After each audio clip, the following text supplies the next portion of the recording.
So, Christy, let's get back to the point that we led into you guys with, and that is the younger voting bloc is going to be showing up in record numbers for this election. They didn't really show up in the last election. This is going to be really, really important. Who do you feel, as a candidate, is reaching out to that younger demographic the best right now?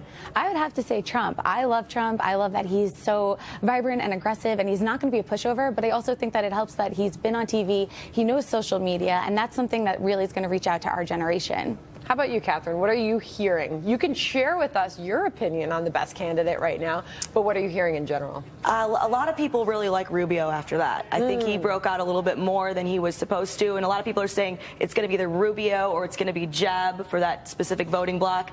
He looks a lot stronger after that. Not that I'm the biggest fan of Rubio. I'm still really undecided. What are some of the most important issues to millennials right now? Oh, the economy is important, terror is important. It's all the same things that are important, but I think the main thing is millennials have a really hard time trusting politicians. Yeah, there was a big moment we haven't talked about yet, real quick. Rubio was asked a question by one of the moderators. They were trying to assail his financial acumen by saying, hey, you took money out of your retirement plan. But you know what? To me, Rubio was laid bare there. He came clean. He talked about it very honestly. Issues that affect a lot of millennials, financial issues. You go through hardship, you build up. Yeah, they did. That was important. And, I think that was a good.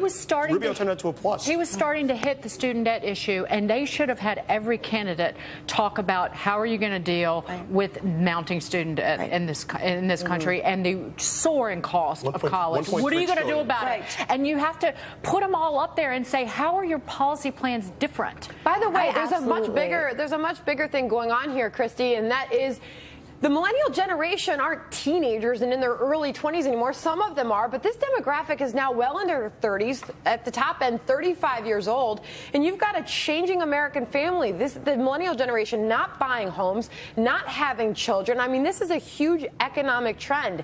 There was a missed opportunity, in my opinion, last night. Absolutely, and I definitely agree with what Dakin said, that this really would have been a great chance for them to reach out to the millennials and talk about things like student debt, since so many of us are facing that issue.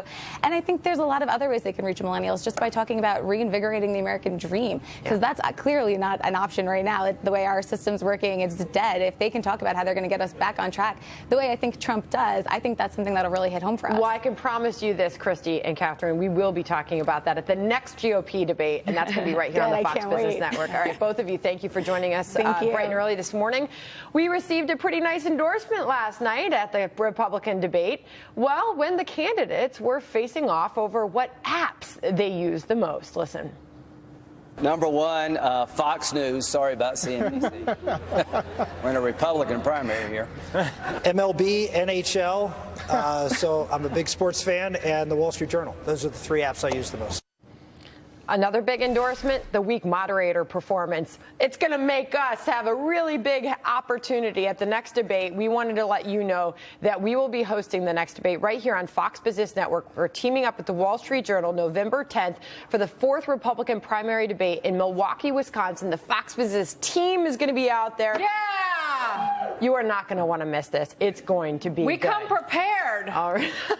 Yes, we do. And we're kind of feisty, but we're courteous and accurate and show respect and know how to pronounce the candidates' names. And next hour, by the way, presidential candidate Rick Santorum, he's going to be jumping in front of a camera after last night's debate, joining us live, telling us what went wrong last night. What did he think about that debate? You're not going to want to miss what he has to say. Coming up next, Wall Street is making cuts. One big bank announcing plans to axe tens of thousands of jobs as part of a sweeping overhaul. Keep it right here on Fox Business.